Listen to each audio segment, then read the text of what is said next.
سوال number 1،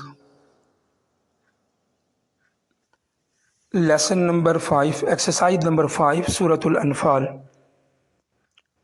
question number 1،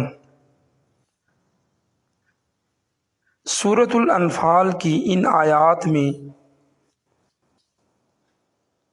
مال غنیمت کی تقسیم کے بارے میں کیا حکم دیا گیا ہے؟ جواب: سورۃ الانفال میں مال غنیمت کی تقسیم کے بارے میں 2 حکم بیان کیے گئے ہیں۔ پہلے حکم کے مطابق مال غنیمت اللہ اور اس کے رسول کا ہے،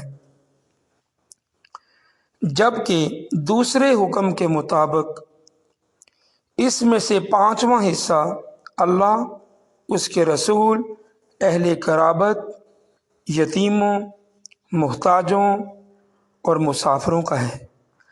باقی جو 4 حصے ہیں مجاہدین اسلام میں تقسیم کر دیے جائیں گے۔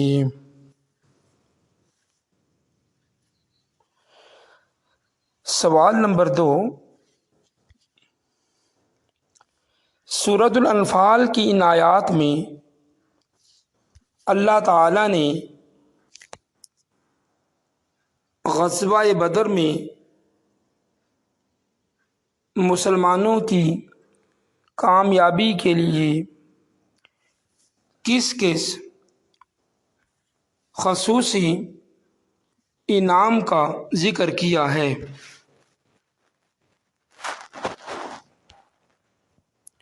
جواب: اللہ تعالیٰ نے غزوہ بدر میں مسلمانوں کی کامیابی کے لیے درجہ ذیل خصوصی انعام اور احسان کا ذکر فرمایا ہے۔ مسلمانوں کو شہر کے قریب کے کنارے پر جگہ دی، جبکہ کفار کو شہر کے دور کے کنارے پر رکھا گیا۔